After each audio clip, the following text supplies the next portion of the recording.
Сәлем достар, қалдарыңыз қалай? Бүгін мен осында ерекше пайдалы әдемі астың рецебін бөлісейін деп тұрмын. Мына үйде тұрған жаңа құлынның шектері. Осы шектен өте пайдалы әдемі тағам жасаймын. Видеоның соңына дейін қараңыз. Астың рецебімен бөлісемін деп шештім. Міне қарасаңыздар, мынаның барлығы мұздатқышта қатып тұрған. Мұздай суға жуып алдық. Енді қазір осылай суымызға салып пісіріп алатын боламыз. Міне осылай суымыздың астын қосып мұздай суға салдық. Енді піскенше әдемі қылып 1-2 сағаттың көлемінде әдемі дайын болады. Достар, міне өздеріңіз көріп тұрғандай бетіндегі көбігін алдық. Қазірде бір 5 минуттың ішінде, 10 минуттың ішінде сондай қайнады. Міне енді қазір әдемілеп былқылдап піскенше күтеміз. Ішіндегі майын қараңыздар. Өте дәмді, керемет ас шығады. Міндетті түрде достар жасап көріңіздер. Асымыз ұнап жатса лайк басып, комментарий жазыңыздар. Сіздер осындай асты дайындап көрсеңіздер, оны да жаза кетіңіздер. Дайындаған жандар болса жазыңыздар, міндетті түрде сіздерден күтем. Шегіміз осылай әдемі болып пісті, былқылдап тұр ғой. Екі жағын аударғам, енді суын көп құймадым, өзі азғантай болғаннан кейін. Қазір ысымызға түсіріп аламыз. Өте керемет болып тұр достар. Бетіне майы шығып тұрып, әдемі болып піскен ғой. Мына қараңыздар, жұмсақ әдемі болып тұр. Ысымызға салып алатымыз. Былжырап тұрып, бір-бірінен ажырап. Қараңыздар, тап-таза күшті. Өздеріңіз көріп тұрғандай, біз осылай шек қарындарымыздың барлығын 1-3 сағаттың көлемінде пісіріп алдым. Өте жұмсақ, әдемі болып пісті. Міне қараңыздар, былқылдақ әдемі тап-таза қылтып тазартып алған болатынбыз. Мұздатқыштан алып, сол мұздай қалпында жуып алып, бірден суға салып пісіріп алдық. Біздің кешкі асымызға өте дәмді тағам жасайтын боламыз. Міне қараңыздар, видеоның соңына дейін қараңыздар. Каналға тіркелмеген жандар болса, міндетті түрде тіркеліп алыңыздар. Каналымда әдемі, пайдалы, тез дайындалатын, үйдегі бар заттардан қонақтарға дайындалатын тағамдар өте көп. Сондықтан каналым өте пайдалы. Міне шектердің қазір барлығын турап аламыз. Ол үшін бізге тәтті бұрыштан, қызылынан және осындай түсінен алдым. Түсперсін деп, және бізге 2 жуамыз, 1 сәбізіміз, сарымсағымыз қажет. Оларды жуып тазалап алдық. Сосын бізге енді мына жерде укроп пен жуа, енді жуа азғантай қалған екен. Сонда да турай берейін деп отырмын. Жуан негізінде көк жуаны осылай көбірек турасаңыздар өте дәмді, керемет шығады. Шек қарындарыңыз болатын болса, оларды тастамай осындай керемет пайдалы тағамдар жасасаңыздар болады. Қараңыздар, міне енді осының барлығын қазір мен осылай турап алам. Өте керемет. Енді жаңа мен өзімде шетінен тіліп жеп көрдім. Дәмі деген өте енді күшті болып тұр. Енді қыздарым кейде біреу жейді, біреу жемейді. Бірақ енді пайдалы, өте керемет болғаннан кейін қазір қыздарыма да жегізейін деп отырмын. Қараңыздар, үлпілдеп тұрып, жұмсақ болып пісті ғой. Енді қазір бұл қуырылғанда өте керемет болады. Жеке-жеке тәп-тәтті болып піседі. Мен өзі жақсы көрем. Үйде анам да бізге әжелеріміз де дайындайтын өте пайдалы астардың бірі. Витамин өте көп. Міне біз пісіріп бергенде бала кезімізден бастап жедік. Енді жолдасында мен де өте қатты жақсы көреміз. Осындай.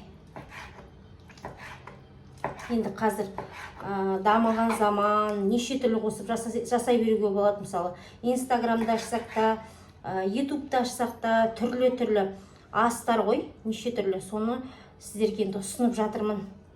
Көрсін, жасап көрсін деп. Енді мынанда бір бөліп алай, былай.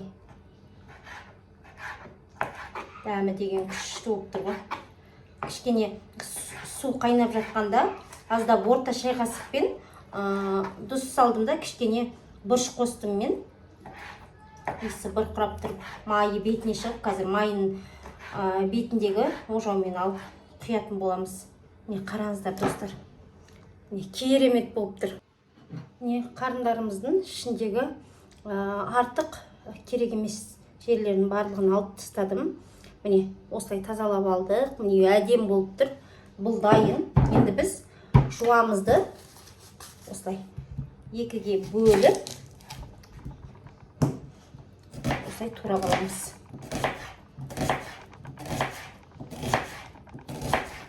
Өте ұсақтап тураудың қажеті жоқ. Не, осындай болса әдемі.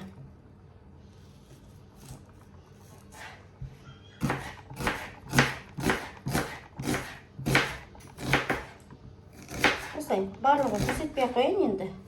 Жуамыздың барлығын осылай турап алдық. Енді осы ыдысымызға барлығын дайындап алып, қазір кезек-кезек салып қуыратын боламыз. Жуамызды да осылай дайындап алдық. Енді бізге сәбізімізді осылай ұзыншалау етіп турап алуымыз қажет.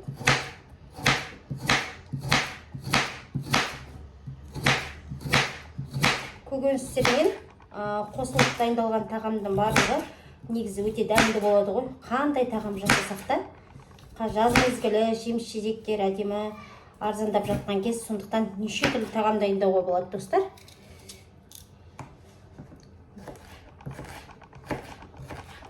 Осылай барлығын турап аламыз.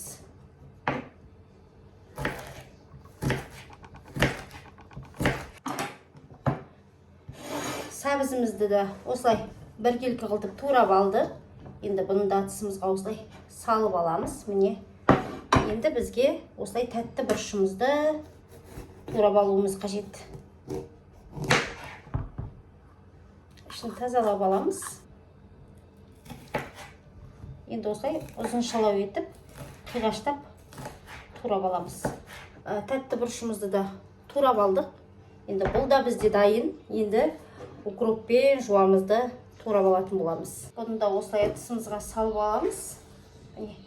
Барлығы бізде дайын. Енді осылай болып тұр. Енді қазір укропымызды өте көп керек емес, осы жеткілікті. Не болды балам? Өте ұсақтамаңыздар. Осындай көлемде турасаңыздар жеткілікті. Енді көк жуаны кішкентай қылып тураудың қажет жоқ. Осылай үлкенірек қылып, осылай турайсыздар.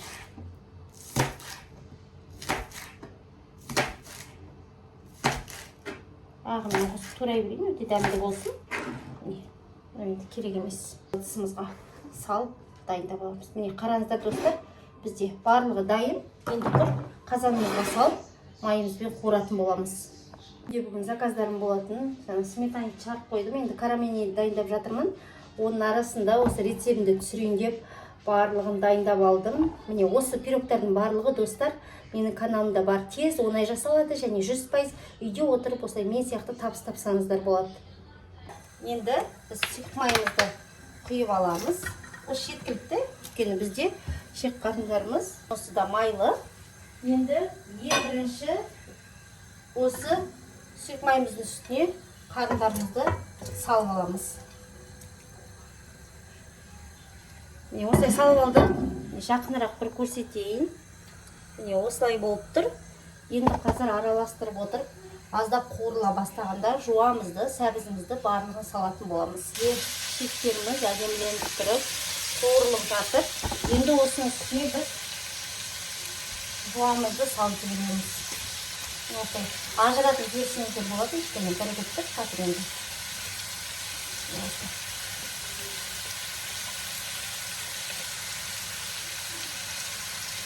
Осы бол болса әдемі болады. Осыны енді бір әдемі араластырып қуырып аламыз. Осының үстіне қазір сәбізімізді қосамыз. Жуамыз кішкене қуырылсын. Міне қараңыздар, осылай болып тұр. Өте керемет, достар, міндетті түрде жасап көріңіздер. Міне сәбізімізді де салдық. Енді осылай араластырып аламыз. Газымыздың асты қатты тұр. Қатты тұр басында енді қуырылғанша әдемі қызарып. Осылай қоямыз. Барлығын салып, болғаннан кейін астына аздап басып қоямыз. Енді бізде шегіміз, шек қарындарымыздың барлығы пісіп тұр. Сондықтан тез дайындап ұмытып кеттім. Чеснокты да турап алдым. Өте жіңішке қылмадым. Осындай көлемде турап алсаңыздар болады. Енді 4 бас қосайын деп отырмын, дәм берсін деп. Сіздер енді өз қалауларыңыз бойынша қоса берсеңіздер болады. Жақынырақ бір көрсетейін. Міне, осылай әдемі болып қуырылып жатыр. Енді осының үстіне біз тәтті бұрыштарымызды салатын боламыз. Қараңыздар. Енді сарымсағымызды салайық. Әдемі пісе бастағаннан кейін бар. Жаңа укроп, жуанымызды саламыз. Енді қазір кішкене қуырылсын, содан кейін томатымызды салайық. Және осылай аздап қазір бұрыш салайық. Шай қасықпен орта қасық тұзымызды салып аламыз. Енді көз мөлшерімен аздап қара бұрышымызды себейік. Енді сіздер өз қалауларыңыз бойынша себесіздер. Осылай аздап септім. Ашуы күтпесін, балаларда бар ғой деп. Енді осыны бір араластырып жібереміз.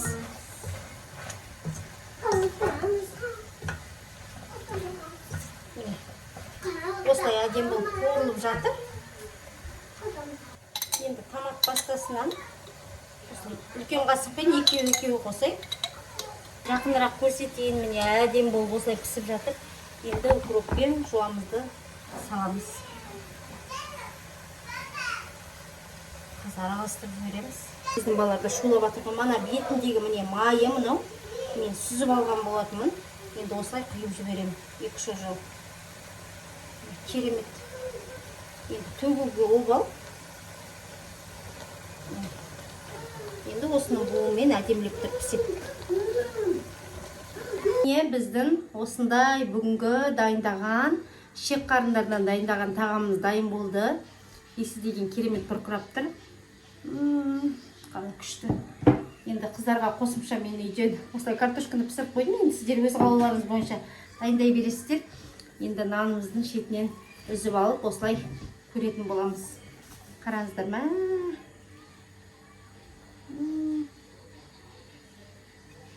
Керемет екен. Не қараңыздар.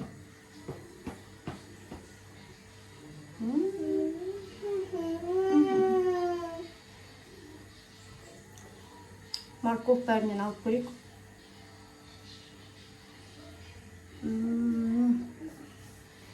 Мә, достар, күшті оған. Сіздерге жақындарып көрсетейін. Керемет болып тұр, қараңыздар. Бәрі жұмсақ, әдемі болып пісті. Каналыма тіркеліп алуды ұмытпаңыздар.